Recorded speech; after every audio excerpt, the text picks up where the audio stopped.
Hello. It's Saturday night in Israel. I forgot the date. Someplace in April or something. Anyway, I don't get a lot of engagement online. So um, when people see me in the park, they say, "Hey," but I don't get a lot of engagement online. So some people could say, "Oh, that's depressing," or "That's whatever." On the other hand, I could do whatever I want here on this channel, pretty much. Well, not I could do whatever I want. I'll probably get in trouble for something at some point. Close line. Um, so I wanted to make this on the 6 month mark, but usually Sukkot to Pesach is 6 months. This time it's 7 months, and I'm here for. I should have done this video a month ago because it was still very fresh. I want to say my reflections about coming here to Israel, things that really surprised me, things I didn't know. Uh, I initially came here after a long stint at a synagogue on Long Island that was very unhealthy to be at, to say the least. And then I came here before Sukkot, and I figured Sukkot I'm going to be with the Americans. After Sukkot, I'm going to arrive in Israel. Of course, after Sukkot, or the last day was October 7th. It was it was like, what the hell's going on type thing. And the whole world went, well, a couple things happened. Israel, it was like a atomic bomb in Jerusalem. Everything completely shut down. People didn't even leave their houses during Yontif. I didn't know what the hell was going on. Till that night, I didn't realize, it didn't register. I figured this is just a news story, it's overacting, until I saw some, whatever. But then people got to work immediately. They started volunteering like crazy. I didn't do any of that. I never felt more useless in my life. Um, but after a few months of that, or a month or two of that, I realized, hey, there's actually a big message here. I tried to volunteer here. There was nothing to talk about. In the first month, I was mostly indoors in my apartment anyway. It was a terrible time personally and for the world. Also, so what I told myself was, what happened? Oh, I realized it's so simple. I'm not needed. I could do what I do out of my own interest, but I'm not needed. In America, the attitude towards me is always, I'm needed. Come, we need you, we need you, we need you. This is all, I'm not needed. So it's like, wow, oh, interesting. Okay, I'm not needed. So um, sort of maybe the idea would be what I want to do. Um, that perhaps would be the right way of looking at it in a more of an empowering way. Because ultimately, the codependency here is a lot less. People here are much more independent in this country. Um, what I want to say. So,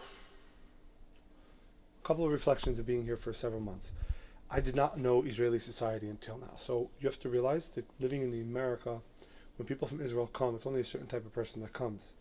If it's mainstream secular American Jews, it's much more the aggressive style Israeli that comes, and they also are typically annoyed with American society in the sense of its fakeness and stuff like that. They're not into that very much. Therefore, they come across as dismissive and aggressive at times. Um, at times, they come across dismissive and aggressive. Therefore, the idea of what Israel is for someone who lives in America is different, because who's actually coming over, who's leaving, who leaves Israel, it's a certain type that leaves, and how do they react to everyday American society when they're in American society versus Israeli society. But the reality is, after the war, I was looking at people. I wanted to see how they would react. I saw there's a lot of pain in their eyes, but I also saw a lot of determination. Israeli society is an incredibly quality society. So whatever the foundation, whatever the average in America is, you take the best, and that's the average in Israel. Whether it comes to education, decency, honesty, the way they hold themselves up, etc., etc. There's two parts of Israel. There's Jerusalem and Tel Aviv. I covered that in another video. So Israeli society is very nice. You don't have in Israeli society, one thing I noticed incredibly, you don't have, so in American society, the average guy goes over to the average girl, and the average girl is toxic towards him. That just happens. If the average guy goes over to the average girl 50% of the time or more, she'll give him attitude, she'll be toxic towards him, which we have to ask the question, what if he walks into the room before he actually goes over to her? And the answer is, this toxic energy towards men. So this toxic energy from women towards men all the time, on average, in America, for a lot of ages, especially when it comes to single people. Um, that is very unhealthy, and men pick it up on it without realizing it, because they don't know of anything different. So a guy will either say, okay, I don't like women, or I have to improve more, or whatever, whatever. Now, there is a thing called passport bros, understandably, but guys that haven't seen the way society is outside of America, they don't see. Now, Israel is also a very special, blessed place, but there's people are much nicer to each other and just much more quality. And therefore, you don't have that idea of, you don't have that hatred from women towards men in Israel. Now, obviously, feminism is some sort of issue in society and whatever, and progressivism, it's not really feminism, it's progressivism, that there is a theory, I met someone that gave me some sort of insight about that, but that's not something I've noticed, it's the other person was telling me, so I guess let them make their own video. Israeli society is very high conscious in the sense that, and I wasn't really expecting this when I lived here. When I know about Israel from before, from my previous trips, I just liked it. I didn't know why I liked it. I didn't get it, and now I really get it. I was in the park today. I met this young couple. He's in the army. He didn't tell me, but it seems like he's special forces. It seems like he takes it seriously. He's in the army, and then they're a very young couple in the army. They have one kid, and they were telling me that, which I've heard very smart people of Israel say, like the very smart money, or the higher conscious people who think along those lines say, there wasn't an issue between Israel and Hamas, it's an issue between Israel, the right and left. It's what you call in Hebrew Milchemas Achim. It's a fight between, it's an issue why Israel wasn't unified. That's why the fight happened. That's why the attack happened. Now, Israel's enemies are animals. They're not like that. Even the hippies, rather, in Israel, are more quality. Hippies in America are very, very selfish. Or very, very whatever. I don't know. Hippies actually, whatever. The left in America is about the directs. The hippies you meet here. I was at a hippie place. It was actually for Shabbos. It was fascinating. They took the thing very seriously, and they take it. So all religions but Judaism, and they take it very seriously. And it's like, wow. I never saw like high conscious hippies actually, and serious people. And one woman said, they're not animals. They're people that are brainwashed. But whatever. Next, Israel's enemies are animals. Hamas are animals. The rest are animals. And animals could sense when they sense the disunity in Israel, and that's why they attacked. If there's unity in Israel, the animals wouldn't try to attack. But that's which country gets attacked and says it's because of that? Now, Jews always had that thing that the reason why the temple was destroyed is because we were divided and all that stuff. But normally a society, a country this size in this situation, there'd be a tremendous amount of infighting immediately. Over here, everyone stopped, got unified, and then they questioned themselves where they went wrong. It's phenomenal. It's like living here, I would say it's like a Gan Eden where people are not realizing they're in Gan Eden. It's the Garden of Eden without people realizing they're in the Garden of Eden. That's Israel in short. What else did I see? I'm trying to think, what else did I see?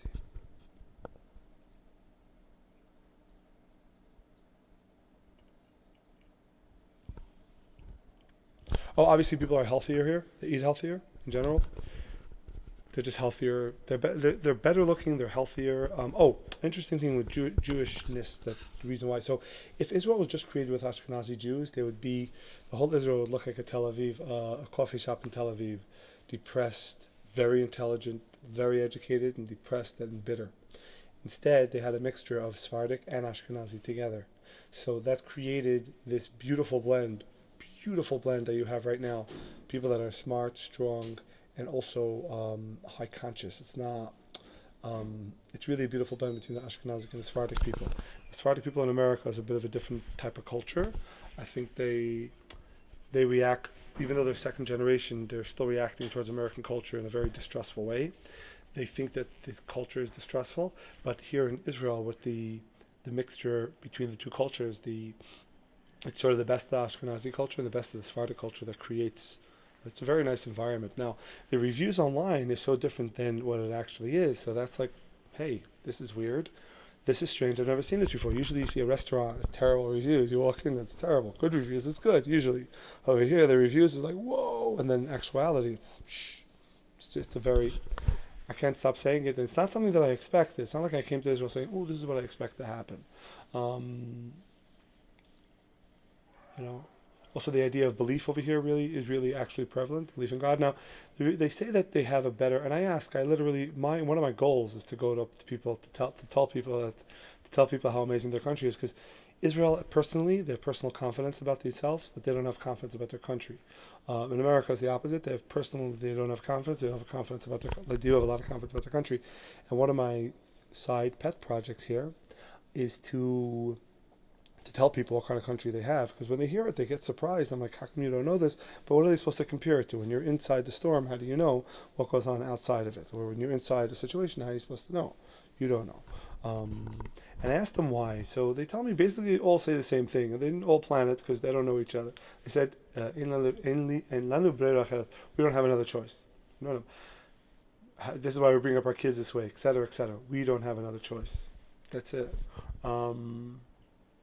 Let's see, my favorite people I met so far. I met 3 kids in Tel Aviv. One's a DJ, and he showed me around Tel Aviv. That was really a lot of fun. That was just a regular one-day meeting. I met someone, Kikar Tachat Tufim, a girl. That was very heartbreaking to meet her. She has friends that were kidnapped. I met in Jerusalem. I'm trying to think of who people I met. The one person I met was, his name is Yaina Klappholtz, and such a name sounds straight out of the shtetl, which is a shtetl name, but this guy is like genius, and he speaks the languages in Yiddish and Hebrew, and it's just a lot of fun to he has a place, he makes food and music for wayward Jews, wayward, I don't know, whatever you call them, and that's been one of the favorite people that I've met. Also, Yitzhak Meyer is here from New York, but Yitzhak Meyer Schwartz is here from New York, and his answer to everything is let's party, let's enjoy, which is a brand new thing, which is very, very, it's a great, I've been liking that vibe. It's been very interesting to tap into, if you will. Let's see, been here in Israel, I've started somatic therapy, and then that's been really good. So that's it. I'm trying to think what else I would want to say about this country, coming here, anything that surprised me. It's just a lot of good, a lot of blessing, a lot of good, a lot of gratefulness. It's just, I can't think of anything else since I've been here. Public transportation's good, and stuff like that. So, nothing, just hoping the best. We're hoping the best, and what Israel needs is a good plus, a good. It needs, it's like after, this is like a cynical thing, but I'll say it anyway, just for context. After the Holocaust, one of the Rebbes who were pro the creation of the state of Israel, I think, he said, so he says like this, he says like this, that the Jewish people asked, basically they're supposed to get Mashiach and then they're getting the state of Israel. Okay, whatever. The point is, they need some sort of prize. They need some sort of consolation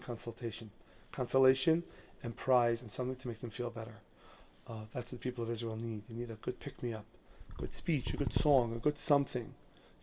Something. That's what they need. They deserve it. They're good people. Terrible thing happened to them, and then, so personally for me, the way the world reacted was so upsetting.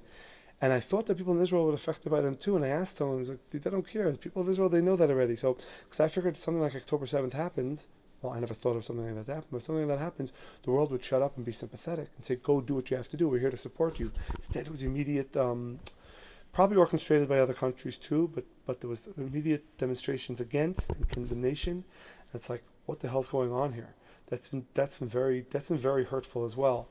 And I called my father after, and he used to say this country is anti-Semitic. The world's anti-Semitic. And I used to laugh at him. He's talking about so many of my non-friends are Jewish. I'm at the burner scene. I'm with all these non-Jewish people. What are you talking about? And I used to laugh at him, literally. I would laugh at him. I'd say, you're old-fashioned, you know what you're talking about. And after October 7th, I called him. I said, you know what? You were right. You were right, because there's a revelation of anti-Semitism. What the hell happened? And you say, no, it's anti-Israel. We know that. It's interesting also that the progressive Jews, progressive Jews are going to disappear. They're done. They're not. There's not going to be any of them in the future. It's like, they're still at their heyday of their synagogues empty, but they still have a lot of money. So they're about to literally burn out. The progressive Jews are finally coming to task. What the hell happened? It's not that our children have differences. Children are anti-Semitic. They go hang out with the anti-Semites and they're demonstrating with them. What do we do? And then they asked us questions. So it was 2 speeches. One rabbi from the Central Synagogue, completely fake. She tried to make it "You are a Jew," and then we're gonna welcome you into our ranks as if they're gonna basically try to make themselves relevant based on something, based on a situation. Now we're gonna make yourself relevant.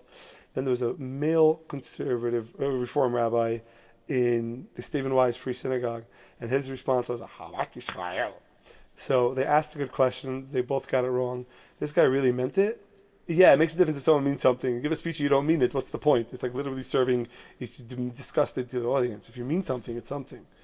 And he was very bothered by it, but his response was, take care of your fellow Jew. Like, what the hell are you talking about? The Reform movement gave up Judaism for progressivism a long time ago, and you're done. Of course, your kids are going to go be anti-Semitic because that's the only religion they have is progressivism. Progressivism was against white people, men against America, against that. Now they're against Israel and the Jews. So okay, no.